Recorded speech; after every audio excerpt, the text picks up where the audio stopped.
அன்பான மேஷம் ராசி நண்பர்கள், சகோதர சகோதரிகள் அனைவருக்கும் எனது கனிவான வணக்கங்கள். மேஷம் ராசி நண்பர்களுக்கு வரக்கூடிய பராபவ வருஷம் தமிழ் புத்தாண்டு பலன்கள் எப்படி இருக்கும்?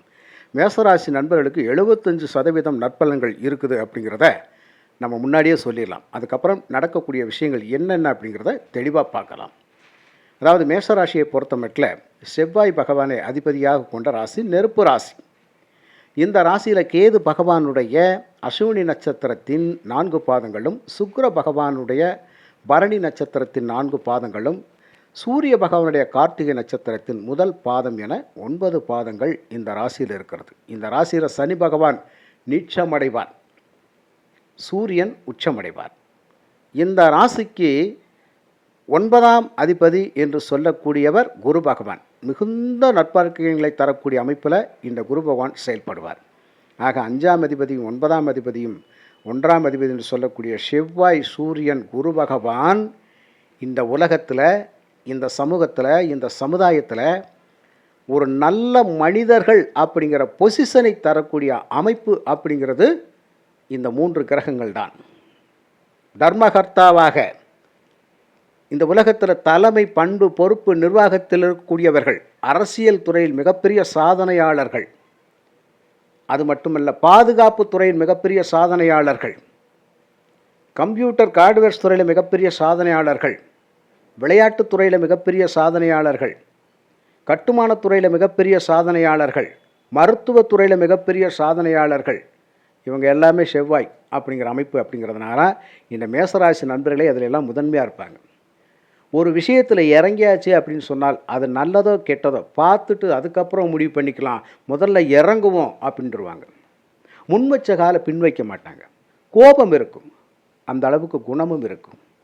அன்பு, அனுசரணை, பாசம், கருணை, ஈவு, இரக்கம் எல்லாமே இந்த ராசிக்கு உண்டு.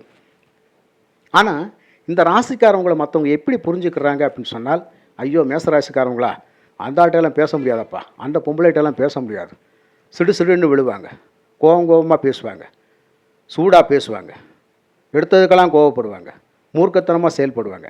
இதெல்லாம் உண்மைதான். பழகி பாருங்க, அவங்க ஒரு பச்சை பிள்ளைத்தனமாக இருப்பாங்க அப்படிங்கிறது அப்போ தான் உங்களுக்கு புரியும்.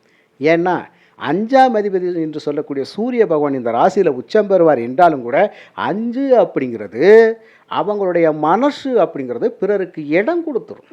நல்லா பழகிறவங்களுக்கு இடம் கொடுத்துரும், பாசத்தோடு இருக்கிறவங்களுக்கு இடம் கொடுத்துரும், காதல் வயப்படக்கூடியவங்களுக்கு இடம் கொடுத்துரும், பிள்ளைகளுக்கு இடம் கொடுத்துரும். எல்லா விஷயத்திலுமே இவங்க மனசில் ஒரு இடத்த ஒதுக்கி வச்சுருப்பாங்க. அந்த இடத்துல போய் நம்ம உக்காந்துட்டோம்னா இந்த மேசராசி நண்பர்கள் தலை போகிற விஷயமா இருந்தாலும் நம்மளை காப்பாற்றிடுவாங்க. நமக்கு வரக்கூடிய ஆபத்திலிருந்து நம்மளை மீட்டு வெளியே கொண்டு வந்துடுவாங்க. அந்த அளவுக்கு இந்த மேசராசி நண்பர்கள் மற்றவங்களுக்கு பழகினவங்களுக்கு ஒரு பாதுகாப்பு கவசம் மாதிரி இருப்பாங்க. என் நண்பனை நீ தொட்டுப்பார், என்னுடைய தோழியை தொட்டுப்பார், அப்புறம் என்ன நடக்குதுன்னு பார். இந்த நாட்டோட எல்லையில் இருக்கக்கூடிய மேசராசியை சேர்ந்த இராணுவ வீரர்களாக இருந்தால் அவங்கள ஒரு எறும்பு கூட அவங்கள தாண்டி உள்ளே வராது. இவங்க எப்போவுமே உழைப்புக்கு அஞ்ச மாட்டாங்க, பகைக்கு அஞ்ச மாட்டாங்க அப்படிங்கிற விஷயம் உண்டு. ஏன்னா பகை கிரகம் அப்படிங்கிற சனி பகவான் இந்த ராசியில் நீச்சம் பெறுவார், பலம் இழந்துருவார். ஆனால் அதே சனி பகவானுடைய வீட்டில் மகரத்தில் உச்சம் பெறுவார். அப்போ ஒரு எதிரியோட வீட்டிலையே போய் அடித்து துவைக்கக்கூடிய தைரியம் இந்த செவ்வாய் பகவானுக்கு தான் உண்டு. அதுதான் மேசராசி. அப்போ மேசராசிக்காரவங்கள்ட்ட யாராவது அவ்வளோ சீக்கிரம் நெருங்க முடியுமா? அடாதுடி பண்ணி நெருங்க முடியாது. அராஜகத்தால் இவங்களை கட்டி போட முடியாது, அதிகாரத்தால் இவங்களை கட்டி போட முடியாது. புரியுதுங்களா? அன்பு பாசத்தால் இவங்களை அழகாக கட்டிடலாம். அன்பு பாசத்தால் மேசராசி நண்பர்களை அழகாக கட்டி பாக்கெட்டுக்குள்ளே தூக்கி வச்சுக்கலாம். அதுக்குத்தான் இவங்க கட்டுப்படுவாங்க. அதனால தான் எளிமையாக காதல் வயப்பட்டுருவாங்க. ஒருத்தர்கிட்ட சீக்கிரமாக மனசை பறி கொடுத்துருவாங்க, மனசு இழகிரும். இந்த மாதிரியான அமைப்பெல்லாம் மேசராசி நண்பர்களுக்கு உண்டு. அதேமாதிரி 7ஆம் அதிபதி என்று சொல்லக்கூடிய ஒரு சுக்கிரன் இல்லையா, பெண்களை தெய்வமாக மதிக்கக்கூடிய பக்குவம் அப்படிங்கிறது இவங்கக்கிட்ட இருக்கும். அவ்வளோ சீக்கிரம் யாரையுமே இவங்க தப்பாக புரிஞ்சுக்க மாட்டாங்க. அதேமாரி மேசராசி பெண்களாக இருந்தால் ஆண்களை நல்ல முறையில் புரிஞ்சு கரெக்டாக நடத்துவாங்க. யாரையும் அவ்வளோ சீக்கிரம் தப்பாக புரிஞ்சுக்க மாட்டாங்க. ஆக நல்ல குணமனத்துக்கு சொந்தக்காரர்கள், உழைப்புக்கு பேர் போனவர்கள். புரியுதுங்களா? வாழ்க்கையில் எந்த சூழ்நிலையிலையும் அடுத்தனுடைய காசு பணத்துக்கு ஆசைப்படக்கூடாது. எனக்கு இருக்குது தைரியம், எனக்கு இருக்குது தன்னம்பிக்கை, என் கை கால் இருக்குது, நான் உழைச்சி சம்பாதிச்சு குடும்பத்தை காப்பாற்றிக்கிறவேன், எனக்கு யாரோடைய காசு பணமும் தேவையில்லை அப்படின்னு சொல்லக்கூடியவர்கள். வாழ்க்கையில் இப்படியெல்லாம் ஒரு நல்ல எண்ணத்தோடு இருக்கவங்க மேசராசி நண்பர்கள். இந்த வருஷம் தமிழ் புத்தாண்டு நமக்கு எப்படி இருக்குன்னு பார்க்கலாம். தமிழ் புத்தாண்டு பிறக்கிற பொழுது ராசியாதிபதி 12ஆம் இடத்துல இருப்பார். உண்மையிலே இந்த வருஷம் முழுவதுமே உங்களுக்கு ஒரு ஆன்மீக தேடல், இறைபக்தி ஞானம் அதிகமாக இருக்கும். நீங்கள் எழுதி கூட வச்சுக்கோங்க, இந்த வருஷம் முழுவதுமே இந்த தமிழ் வருஷம் பிறக்கின்ற பொழுது செவ்வாய் 12ஆம் இடத்தில் இருக்கின்ற பொழுது 8ஆம் அதிபதியும் அவர் தான். கடவுள் பக்தியை கையில் எடுத்துக்கொண்டு, இறை நம்பிக்கையை கையில் எடுத்துக்கொண்டு நீங்கள் இந்த வருஷம் முழுவதும் பயணிக்கின்ற பொழுது ஒரு காலமும் உங்களுடைய வாழ்க்கை அப்படிங்கிறது தரம் தாழ்ந்து போகாது, கையஸ்டாக தான் இருப்பீங்க. சனி பகவான் பாதகாதிபதி 12ஆம் இடத்தில் மறைந்து விடுகிறார். இன்னொரு விஷயத்தை புரிஞ்சுக்கோங்க, தொழில் அப்படிங்கிற விஷயம் ஏற்றம் இறக்கங்களை கண்டிப்பாக கொடுக்கும். அவசரப்பட்டு முடிவுகள் எடுத்து அவசரப்பட்டு முதலீடுகள் செய்ய வேண்டிய விஷயத்தில் மட்டும் கவனமாக இருந்துக்கங்க. இதுதான் இந்த வருஷத்தினுடைய தொடக்கத்தில் சொல்ல வேண்டிய முக்கியமான விஷயம். பயணங்கள் நிறைய ஏற்படும். அந்த பயணங்களால் விரய செலவுகளும் நிச்சயமாக இருக்கும். இது தவிர்க்க முடியாத ஒரு விஷயம். பயணங்களில் கவனமாக இருக்க வேண்டும் அப்படிங்கிற விஷயமும் உண்டு. வாழ்க்கை துணை விஷயங்களில் நல்ல அனுகூலம் ஏற்படும், நல்ல முன்னேற்றம் ஏற்படும். எப்படி ஐயா? இந்த வருஷத்தில் சுக்கிரன் உங்கள் ராசியிலேயே இருப்பார். வருஷம் பிறக்கின்ற பொழுது சுக்கிரன் ராசியில் இருப்பார். 7ஆம் அதிபதி ராசியில் இருக்கின்ற பொழுது கணவன் என்றால் மனைவி, மனைவி என்றால் கணவன், அவங்க மூலமாக சகல சௌபாக்கியங்களும் இவங்களுக்கு கிடைக்கும். அவங்க மூலமாக ஒரு நல்ல சப்போர்ட், உதவிகரங்கள் அப்படிங்கிறதெல்லாம் இவங்களுக்கு கிடைக்கும். அவங்களுக்கான சொத்து சுகங்களெல்லாம் இந்த ஜாதகருக்கு, இந்த ராசிக்காரவங்களுக்கு கிடைக்கும். அப்போ அவங்களால பல நன்மைகள் நமக்கு நடக்கும். அப்போ கணவன் மனைவி ஒற்றுமை, பரஸ்பர ஒற்றுமை அப்படிங்கிறது இருந்துக்கிட்டே இருக்கும். பிரிவினைகள் உங்களை இந்த வருஷம் அண்டாது. எந்த சூழ்நிலையிலையும் ஒருத்தருக்கு ஒருத்தர் அனுசரித்து விட்டு கொடுத்து போய் இந்த வாழ்க்கையை சுகமாக அமோகமாக வாழ்ந்து கிடக்கக்கூடிய யோகம் இந்த மேசராசி நண்பர்களுக்கு இந்த வருஷம் இருக்கின்றது. அருமையான ஒரு வாழ்க்கை தத்துவம் அப்படிங்கிறது இந்த வருஷத்தில் நமக்கு ஆரம்பம். அதனால் 7ஆம் அதிபதி என்று சொல்லக்கூடிய சுக்கிரன் ராசியில் இருப்பார். அதே மாதிரி 5ஆம் அதிபதி என்று சொல்லக்கூடிய சூரியனும் இந்த ராசியில் இருக்கின்ற பொழுது அருமையான வாழ்க்கை அமைப்பையா. பிள்ளைகளால் பெருமகிழ்ச்சி, நல்லதொரு புத்திர பாக்கியம், நல்லதொரு செல்வ வளம், நல்லதொரு பூர்வீக சொத்துக்கள், ஒரு மிகுந்த ஆதாயம், இப்படியெல்லாம் பல விஷயங்கள் அப்படிங்கிறது உங்களுக்கு நடக்க இருக்கின்றது. அதனால் மேசராசி நண்பர்களுக்கு ஒரு குறையும் இல்லை. திருமண பந்த உறவுகள் அருமையாக இருக்கும். சொந்த பந்த உறவுகள் அருமையாக போய்கொண்டிருக்கும். அதே மாதிரி இந்த வருஷத்தில் நமக்கு இந்த கடன் அப்படிங்கிற ஒரு விஷயங்கள் ஆரம்பத்தில் கொஞ்சம் கொஞ்சமாக கரையும். இடைப்பட்ட காலங்களில் கொஞ்சம் கடன் வாங்க வேண்டியதும் இருக்கும். கடன் வாங்க வேண்டியது இருக்கும். அது ஒரு அத்தியாவசிய கடன் தான், அனாவசியமான கடன்கள் இல்லை.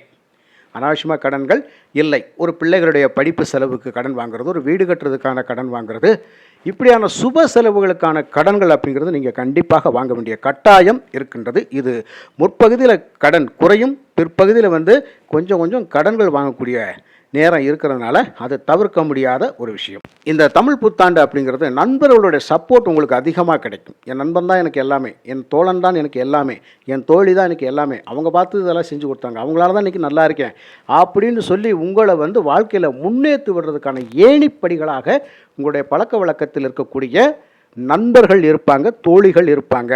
அந்த விஷயத்தில் நீங்கள் கொடுத்து வைத்தவர்கள். புரியுதுங்களா? அந்த விஷயத்தில் நீங்கள் கொடுத்து வச்சவங்க. அதுக்கப்புறம் பாருங்கள், 4ஆம் அதிபதி என்று சொல்லக்கூடிய சந்திரன் எங்கே இருப்பார்? இந்த வருஷம் பிறக்கின்ற பொழுதே அவர் கும்பராசியில் இருப்பார். அப்போ கும்பராசி 11ஆம் இடம், லாபஸ்தானத்தில். அப்போ தாய் மற்றும் தாய் வழி உறவு, தாய் வழி சொத்துக்கள், இதிலெல்லாம் நமக்கு ஒரு நல்ல ஆதாயம், அனுகூலம் இருக்கும். புரியுதுங்களா? வீடு, வண்டி, வாகன, சொத்து, பத்துக்கள் அவர்களை மூலமாக உங்களுக்கு ஏற்படக்கூடிய வாய்ப்புகள் எல்லாம் இருக்கின்றது. உங்களுடைய தேவைகள், உங்களுடைய ஆசைகள், உங்களுடைய அபிலாசைகள் எல்லாமே பூர்த்தியாகும். எல்லாமே பூர்த்தியாகும். 11ஆம் இடம் அபிலாசைகள், அதெல்லாம் யார் மூலமா நிறைவேறும் அப்படின்னு கேட்டால் அம்மா வழி உறவுகளால் உங்களுக்கு அந்த பாக்கியம் கிடைக்கும். அப்போ அவங்கெல்லாம் ஒரு அனுசரணையாக, அன்பு, பாசமாக உங்களோடு இருப்பாங்க, பயணிப்பாங்க அப்படிங்கிறதெல்லாம் இருக்கும். மாமியார் மாமனார் சப்போர்ட் அப்படிங்கிறது இந்த மேஷராசி நண்பர்களுக்கு கண்டிப்பாக கிடைக்கும் இந்த வருஷம் முழுவதுமே. அவங்கக்கிட்ட போய் நீங்கள் ஒரு உதவி உபகாரங்கள் கேட்டால் உடனே செய்யக்கூடிய வாய்ப்பு அப்படிங்கிறது விவசாயிகளை பொறுத்த மட்டும் விவசாய தொழில் அப்படிங்கிறது உங்களுக்கு நல்ல கை கொடுக்கும். அதில் ஒரு நஷ்டத்தை நீங்கள் சந்திக்க போகிறதே கிடையாது, லாபம்தான் இருக்கும். அப்போது நம்ம என்ன விளைவிச்சு என்ன மகசூல் பார்க்கணுன்னு நினைக்கிறோமோ அது உங்களுக்கு சாதகமாகத்தான் இருக்கும். அப்போ விவசாயத்தை பற்றி குறை இல்லை. மேசராசி மாணவ செல்வங்கள் அப்படின்னு பார்த்தீங்கன்னா கல்வி ரொம்ப ரொம்ப சிறப்பாக இருக்கக்கூடிய நேரம். நல்லா படித்து நல்ல மதிப்பெண்கள் பெற்று விரும்பிய காலேஜுக்கு நம்ம ஷீட்டு கேட்டு போய் படிக்கக்கூடிய பாக்கியம் நிறைய பேருக்கு இருக்கின்றது. அப்போ விருப்ப பாடத்தில் விருப்ப காலேஜ் அப்படிங்கிறது விருப்ப கல்லூரி தேர்வு அப்படிங்கிறது உங்களுக்கு மனசு போலவே நடக்கும் ஐயா. அதனால் மேசராசி மாணவ செல்வங்கள் கொடுத்து வைத்தவர்கள். இந்த மேசராசியில் பிறந்திருக்கிற நிறைய வேலை தேடிக்கொண்டிருக்கிற இளைஞர்களுக்கு இந்த காலகட்டத்தில் நல்லதொரு வேலை வாய்ப்பு கிடைக்கும், கண்டிப்பாக கிடைக்கும். தூர தேசங்களில் போய் வேலை செய்வதற்கான வாய்ப்புகளும் உங்களுக்கு நிச்சயமாக இருக்குது. வெளியூர் வெளிநாடு வெளிமாநிலம் போவதற்கான வாய்ப்புகளும் உங்கள் ராசிக்கு இருக்கின்றனால தாராளமாக போகலாம். 9-12க்குரிய குரு பகவான் 3ஆம் இடத்துல இருக்கிறார். ராசிக்கு 3ல் அவர் இந்த வருஷத்தில் 4ல் உச்சம் பெற்றுவார். ஒன்றும் பிரச்சனையே கிடையாது, ஒரு குறையும் இல்லை. அதாவது மேசராசியை பொறுத்த மட்டும் நமக்கான சொத்து சுகங்கள் அப்படிங்கிறது ஒரு குறையும் இல்லாமல் நம்ம சம்பாதிச்சு நல்ல நிலைமைக்கு வந்துடுவோம். கடன் இல்லாத ஒரு நிம்மதியான ஒரு வாழ்க்கையை நாம் வாழ போகிறோம் அப்படிங்கிறதுக்கு இந்த வருஷம் அப்படிங்கிறது ரொம்ப ரொம்ப பக்கபலமாக இருக்கும். புரியுதுங்களா? இதுக்கப்புறம் சனி பகவான் 12ஆம் இடத்தில் இருக்கின்ற பொழுது கொஞ்சம் அலைச்சல் திருச்சலை கண்டிப்பாக கொடுப்பாரு. சின்ன சின்ன மனக்குழப்பங்களை கொடுப்பாரு, மன சங்கடங்களை கொடுப்பாரு, கொஞ்சம் தூக்கத்தை கெடுப்பார். இதுக்கெல்லாம் சேர்ந்து ஒரு நல்ல தியானம் அப்படிங்கிறது, நல்ல யோகாசனம் அப்படிங்கிறது, நல்லதொரு உடற்பயிற்சி அப்படிங்கிறது நம்ம பண்ணிக்கிட்டோம் அப்படின்னு சொன்னால் நன்றாக இருப்போம். அப்போ உடல் ஆரோக்கியம் சம்பந்தப்பட்ட விஷயங்களில் மட்டும் மேசராசி நண்பர்கள் கவனமாக இருந்தால் போதுமான விஷயம். பயணங்களில் கொஞ்சம் கவனமாக இருந்தால் போதுமான விஷயம். மற்றபடி அரசியல் துறை எல்லா விஷயத்திலுமே ஒரு ஆதாயகரமான சூழ்நிலைகள் அப்படிங்கிறதான் மேசராசி நண்பர்களுக்கு இருக்கின்றது. மேசராசி நண்பர்கள் எந்த தொழில் செய்கின்றீர்களோ அந்த தொழில் எல்லாமே இந்த வருஷம் உங்களுக்கு ஆதாயத்தை தவிர்த்த குறைகள் ஒன்றும் இல்லை. அஸ்வினி நட்சத்திரம் டாப் லெவலில் இருக்குது. 2வதாக பரணி நட்சத்திரம். பரணி நட்சத்திரத்துக்கு இந்த வருஷம் ஆடை ஆபரணங்கள் வாங்கக்கூடிய பாக்கியம் நிறைய இருக்குது. இந்த வாழ்க்கையை ஆடம்பரமாக வாழணும்னு நினச்சிப்போ பார்த்தீங்களா, சொகுசான ஒரு வாழ்க்கை வாழ்கிறதுக்கு பரணி நட்சத்திரத்துக்காரங்களுக்கு ஒரு கொடுத்து வைத்த அமைப்பு அப்படிங்கிறது இருக்குது. கார்த்திகை நட்சத்திரத்தில் பிறந்தவர்களுக்கு உங்களுடைய நட்சத்திரத்தின் அடிப்படையில் நீங்கள் இந்த வருடம் முழுவதுமே அன்பு பாசத்துக்கு கட்டுப்பட்டு வாழக்கூடிய நபர்களாக இருப்பீங்க. எல்லார்கிட்டையும் அனுசரித்து போய் எல்லார்கிட்டையும் நல்ல பேர் வாங்கக்கூடிய வருஷமாக இந்த வருஷம் இருக்குது நண்பர்களே. அப்போ மேசராசியை பொறுத்த மட்டும் குறைகள் இல்லாத நிம்மதியான சந்தோஷமான நல்ல வருமானத்தை பெற்று சந்தோஷமாக மனைவி மக்களோட குழந்தை செல்வங்களோட உற்றார் உறவினரோடு வாழக்கூடிய பாக்கியம் இந்த ராசிக்கு இருக்கிறது என்று கூறி மீண்டும் ஒரு நல்ல பதிவில் நான் உங்களை சந்திக்கின்றேன். நன்றி, வணக்கம்.